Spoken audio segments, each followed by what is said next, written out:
जय सिया राम। आप देख रहे हैं हमारा यूट्यूब चैनल मति अनुसार। भाइयों, जैसा कि आपने थंबनेल में देखा होगा कि सनातन को खतरा सनातनियों से ही है।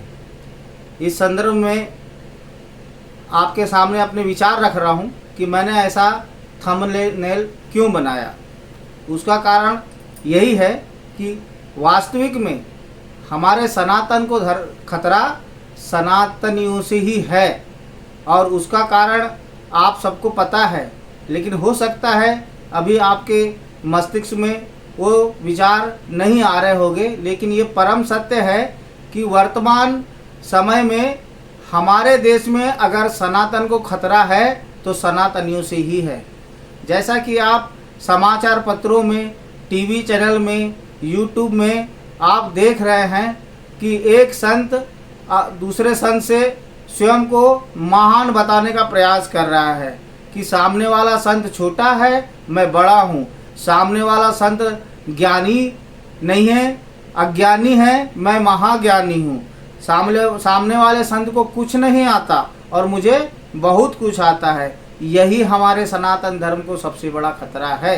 और उसका कारण मैं बता रहा हूँ कि ये जितने भी संत हैं ना, जो स्वयंभू जगत गुरु, मैं उनको कहूँगा स्वयंभू जगत गुरु हैं, अपने आप को ही जगत गुरु समझ रहे हैं, अपने आप को ही महाज्ञानी समझ रहे हैं, तो इन लोगों से ही सबसे बड़ा खतरा है हमारे देश को और हमारे सनातन धर्म को। कम से कम इन संतों को विचार तो करना चाहिए कि भाई संतों का मुख्य स्वभाव क्या होता है, संतों की परिभाषा क्या है, संतों का धर्म क्या है।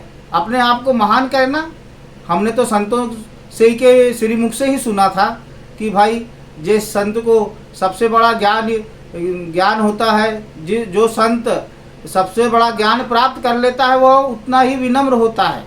जितना ज्ञान उतनी विनम्रता, लेकिन यहाँ तो जितना ज्ञान उतनी अहंकारिता। समझ रहे हो ना मेरी बात को? जितना ज्ञान है उतना ही अहंकार है कि मैं सबसे बड़ा ज्ञानी हूँ, मैं सबसे बड़ा विद्वान हूँ। क्या यह शोभा देता है संतों को? संतों के चरित्र को यह शोभा देता है? यह कहाँ का संतत्व हो गया?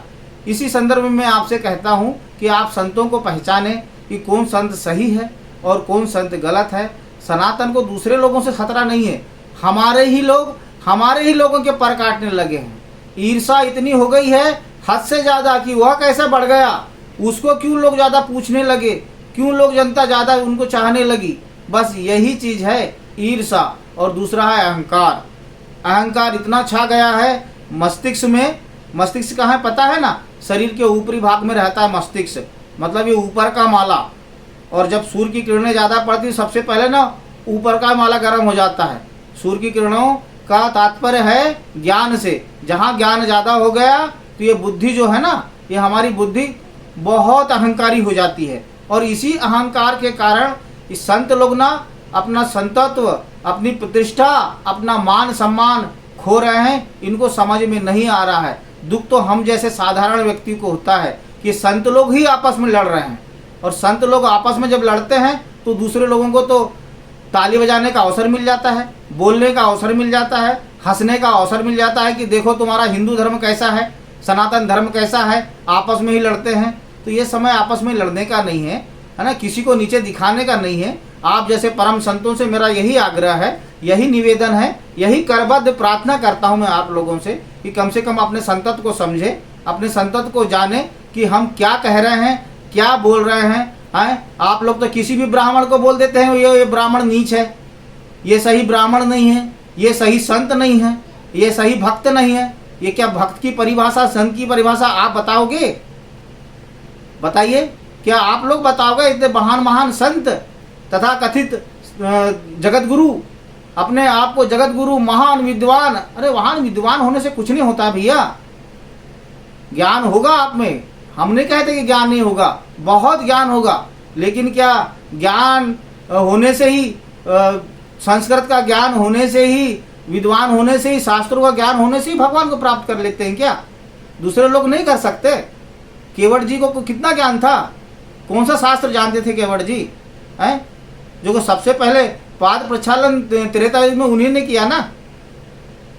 राजा जनक के बाद में किन्होंने किया? किसी दूसरे को मिला? कौन से संत ने किया? जनक जी को छोड़ के त्रेता युग में भगवान का पाद प्रक्षालन किसी ने किया? वो केवट ने किया, जो केवट को नीच जाति का समझते थे उस समय की समाज। और देखो हमारे प्रभु कितने दयालु हैं, उन्हीं को पाद प्रक्षालन का अवसर दे दिए। तो यहाँ ज्ञान कहाँ आया? यहाँ संस्कृत कहाँ आ गई? यहाँ विद्वान कहाँ से आ गया? तो समझो आप बड़े संत हो, आप महान संत हो, है ना। देश में आपकी ख्याति है और अच्छी खासी ख्याति है, और लोग आपको फॉलो भी कर रहे हैं, आपका अनुसरण भी कर रहे हैं। तो कम से कम हमारे सनातन धर्म को, आप ही लोग तो कहते हैं ना कि सनातन धर्म को खतरा हो गया, और आप ही लोग सनातन धर्म पे उंगली उठाने का अवसर लोगों को देते हैं। तो ये बात तो मेरे समझ में नहीं आती, और शायद मेरे दर्शकों के भी समझ में ना आए। इसलिए आप लोगों से निवेदन है कि सनातन धर्म को बचाना है तो अपने संतों को पहले बचा के रखिए, है ना। अपने संत धर्म को बचा के रखिए। अगर हम संत हैं तो संत जैसा व्यवहार भी करें, संत जैसा आचरण भी करें, है ना। तभी तो समाज सुधरेगी, नहीं तो हमारी समाज कहाँ जाएगी। अपने आप को महान ज्ञानी बताना, महान विद्वान बताना, ये अच्छी बात नहीं है जहाँ तक मैं समझता हूँ। इसलिए आप लोगों से मेरा करबद्ध निवेदन है कि कम से कम संतों की गरिमा को बचाए रखे, है ना। संत महिमा को बचाए रखे।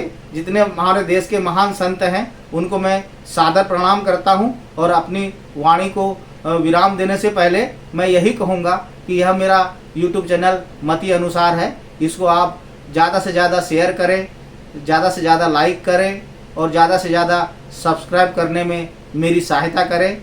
जय सिया राम, सादर प्रणाम।